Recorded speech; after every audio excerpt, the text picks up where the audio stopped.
नमस्कार शेतकरी मित्रांनो, मी भरत राठोड आणि स्वागत करतो तुमच्या सर्वांचं माझ्या या भरत राठोड यूट्यूब चॅनलमध्ये. मित्रांनो, सध्या गवार पिकावर जो बुरशी आलेले आहे किंवा एक रोग आलेला आहे. मला एक शेतकऱ्यांनी फोटो पाठवला आणि त्या फोटोद्वारे ती जी बुरशी आहे, ही काळी बुरशी पूर्ण झाडाला एकदम स्ट्रेसमध्ये घेऊन जाते. शेतकऱ्यांनी सांगितलं की आम्ही इंडेक्सचा फवारा केलेला आहे, 2 फवारणी झाली तरी एवढा फरक पडला नाही. तर मित्रांनो, जर 2 फवारणीनंतरही इंडेक्स बुरशीनाशकाच्या 2 फवारणीनंतरही तुमच्या ह्याच्यावर फरक पडत नसेल, तर याला 2-3 कारण असू शकता. आणि इंडेक्स व्यतिरिक्त कोणता आणखीन आपण फंगीसाईड किंवा बुरशीनाशक घेऊ शकतो, हे आपण पाहणार आहे. पहिला की आपल्या जवळ जे वातावरण असेल ते सतत पावसाचं जर असेल तर या बुरशीवर थोडा कंट्रोल करणे अवघड जाते मित्रांनो. आज मी माझ्या स्वतःच्याही प्लॉटमध्ये आहे आणि आज 2 सप्टेंबर 2025. मित्रांनो, माझ्या शेतात सुद्धा, माझ्या प्लॉटमध्ये सुद्धा हे बुरशीचा आजार आलेला आहे. आणि या बुरशीच्या आजारावर मी सुद्धा इंडेक्स आणि डायफेनथोरॉन आज फवारलेला आहे. जवळपास हा कमी प्रमाणात माझ्या इकडे दिसतो आहे, पण हळूहळू हा काळ्या बुरशीचा जो रोग आहे हा पसरणारच आहे. तर याला 2-3 कारणे असू शकतात. पहिलं कारण आहे आपल्याकडे पाण्याची जो सतत पाऊस चालू आहे. दुसरा कारण आहे की जे सूर्यप्रकाश आहे हा व्यवस्थित निघत नाही आहे, सूर्यप्रकाश पिकांना भेटत नाही आहे. याच्यामुळे यांचा प्रादुर्भाव खूपच जास्त वाढून दिसतो आपल्याला. मित्रांनो, मी तुम्हाला कॅमेऱ्याच्या सहाय्याने दाखवतो की लोकांची जे झाडं आहे, मला येणारे जे फोटोज आहे ते कशा प्रकारे झालेले आहे. माझ्या शेतात, माझ्या प्लॉटमध्ये सुद्धा मी तुम्हाला तसे काही झाडे दाखवतो आणि मग आपण त्याच्यावर कोणती फवारणी करायची आणि त्याला कसं मेंटेन करायचं. जोपर्यंत ऊन निघत नाही, पाऊस जात नाही, तोपर्यंत त्याला कसं मेंटेन करायचं हे पाहू. तर मी तुम्हाला कॅमेऱ्याच्या सहाय्याने दाखवतो मित्रांनो कसे झाडं आहे.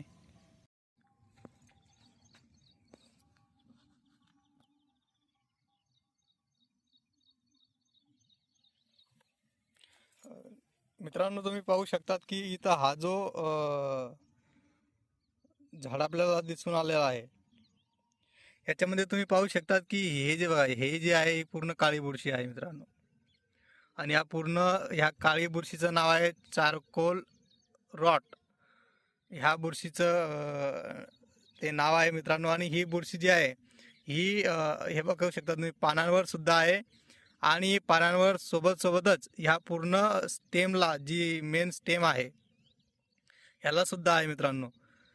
याचा परिणाम काय होतो मित्रांनो की हे जे आहे पूर्ण जी एनर्जी आहे या झाडाची यांच्यावर परिणाम करते. त्यांना अन्न तयार करू देत नाही सूर्यप्रकाशाच्या साहाय्याने. पानाद्वारे अन्न तयार होते प्रकाश संश्लेषणच्या माध्यमातून. तर ते अन्न तयार होत नाही आणि ह्या झाडांना त्या अन्नाचा पुरवठा होत नाही आणि झाड एकदम कमकुवत सारखे दिसतं आपल्याला. काही लोकांची जी आहे, हा जो शेंडा आहे हा शेंडा सुद्धा खाली पडलेला आहे. तर मित्रांनो, घाबरून जाण्याचं एवढं काहीच कारण नाही. तुमचा पूर्णच जर प्लॉट असा झालेला असेल तर शक्यता आहे की आपण या बुरशीपासून कंट्रोल करू शकता. पण एक महत्त्वाची गोष्ट आहे मित्रांनो, या चारकोल रॉट बुरशीपासून जर आपल्याला त्या संरक्षण करायचं असेल तर पावसाचं जाणे किंवा पूर्णपणे हे निघणे, धूप प्रकाश निघणे हा सर्वात महत्त्वाचा पॉईंट आहे. जोपर्यंत सूर्यप्रकाश निघत नाही, सूर्यप्रकाश पानावर पडत नाही, सूर्यप्रकाशामुळे आता हे झाड पण तुम्ही पाहू शकता मित्रांनो की हे सुद्धा त्याच प्रकारे झालेलं आहे. हा जो आहे हा झाड सुद्धा त्याच प्रकारे झालेला आहे मित्रांनो. तुम्ही पाहू शकतात की याच्यावर सुद्धा ती बुरशीचा अटॅक आपल्याला दिसून आलेला आहे. असे खूप सारे, हा स्वतः माझा प्लॉट आहे मित्रांनो. असे खूप सारे झाड आपल्याला माझ्या शेतात सुद्धा दिसत आहे. याच्यामुळे फुलगळ पण होत आहे. फुलगळ झाल्यामुळे प्रकाश नसल्यामुळे वेगवेगळ्या प्रकारचे आजार उद्भवतात मित्रांनो.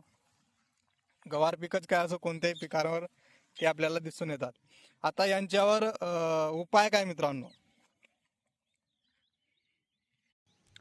तर मित्रांनो यांच्यावर उपाय असा आहे की आपल्याला बुरशीनाशकाची तर फवारणी करावीच लागेल, कारण की बुरशी आहे तर याला काही प्रमाणात आपल्याला कंट्रोल करता यावा याच्यासाठी आपल्याला फवारणी करत राहायचं आहे.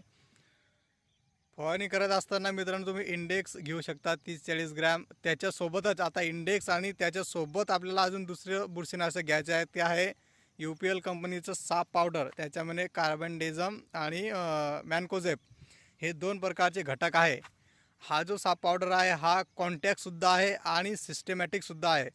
म्हणून या साप पावडर आंतरप्रवाही पानातून जाऊनसुद्धा पूर्ण झाडाच्या मध्ये पसरून हा काम करेल आणि डायरेक्ट त्या बुरशीच्या कॉन्टॅक्टमध्ये आपण फवारा करताना डायरेक्ट त्यांच्यावर जर पडलं तर तिथंसुद्धा हा कार्बनडिझम आणि मॅनकोझेब हे 2 बुरशीनाशक दोन्ही प्रकारे दोन्ही मोड ऑफ ॲक्शनमध्ये काम करतात.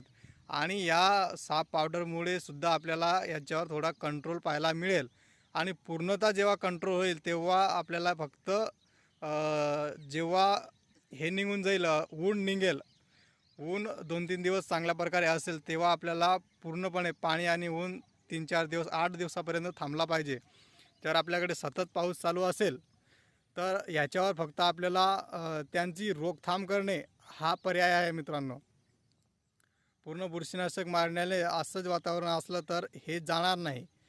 बुरशीनाशकाने फक्त ते कंट्रोल होऊ शकते आणि जर पाणी वगैरे गेलं तर त्यांचा नायनाट, त्यांचा नाश बुरशीचा होऊ शकतो. तर मित्रांनो काही घाबरून जाण्याची गोष्ट नाही. लवकरच आपली गवार ही चांगली होईल, चांगल्या प्रकारे त्यांना भावही मिळेल. एवढं मी तुम्हाला सांगतो मित्रांनो. मॅनकोझेब इंडेक्स सोबत घ्या. त्याच्यासोबत जर आपल्याला अजून एक फवारणी घ्यायची असेल, कीटकनाशक जर घ्यायचं असेल तर आपण ऑक्झॅलिस घेऊ शकता, अपाचे घेऊ शकता. अशा कीटकनाशकांचा रस शोषक किडींचा जे कीटकनाशक आहे रस शोषक किडींना प्रतिबंध करण्यासाठी असे कीटकनाशक आपण घेऊ शकता. खूप सारे डायफेनथ्युरॉन पण घेता. पण आता ऑक्झॅलिस घेऊन पहा. फिप्रोनिल आणि फोनिकामिड आहे त्याच्यामध्ये. त्याच्यासोबतच अपाची पण आहे, त्यांच्यामध्ये तेच घटक आहे 15-15%चे. तर ही फवारणी आपण इंडेक्स, साप आणि ऑक्झॅलिस किंवा अपाचे ही एक फवारणी आपण घ्या मित्रांनो. प्रत्येक 3 दिवसाच्या आड 3-3 दिवसाच्या आड आपण 2 फवारण्या घेतल्या आणि ते फरक आपल्याला जाणून भेटेल मित्रांनो. जो पूर्णपणे फरक पडण्यासाठी आपल्याला ऊन पाहिजे, पावसाचा थोडा थांबणे पाहिजे, तरच आपल्याला पूर्णपणे फरक दिसून मिळेल मित्रांनो. मित्रांनो मी तुम्हाला थोडा प्लॉट दाखवतो माझा की कॅमेऱ्याच्या सहाय्याने. जी मी फवारा केलेला आहे तो साधा फवारा आहे, जसा इंडेक्स आहे आणि डायफेनथ्युरॉन आहे. तर आपल्या गवार पिकामध्ये चांगल्या प्रकारे शेंडाही निघालेला आहे. मी तुम्हाला दाखवतो मित्रांनो कॅमेऱ्याच्या सहाय्याने. आता हे पहा मित्रांनो, मी सुद्धा हेच बुरशीनाशक ते मारलेलं आहे. आणि तुम्ही इकडे पाहू शकता की यांना जो शेंडा आहे तो एकदम हिरवा गडद शेंडा निघालेला आहे. तुम्ही पाहू शकता मित्रांनो. हे पहा, या झाडांवर बुरशीचा प्रादुर्भाव आपल्याला दिसून येत नाही. इथेही आपल्याला तो प्रादुर्भाव दिसून येत नाही मित्रांनो. चांगल्या प्रकारे शेंडा जो आहे हा निघाला आहे, तुम्ही पाहू शकता. तुम्ही पाहू शकता की हा शेंडा निघालेला आहे. इथून तुम्ही सुद्धा पाहू शकता की याचाही शेंडा बघा किती छान निघालेला आहे. बुरशीचा प्रादुर्भाव आहे. बाग तुम्ही पानावर पाहू शकता की काळे पानं होत आहे नाही असं नाही की माझ्या शेतात सुद्धा आहे, सर्व लोकांच्या शेतात आहे. पण घाबरून जाण्याची काय गोष्ट नाही. आपण वेळोवेळी फवारा करत राहावा आणि चांगल्या प्रकारे गवारीचं पीक आपल्याला भेटेल. आपली गवारची तोडणी करत राहावी, मार्केटला ते पोचत राहावे. त्याच पैशातून आपण फवारणी वगैरे करत राहावा. जसं जसं ऊन निघेल तसं तसं आपल्याला फायदा होईल मित्रांनो.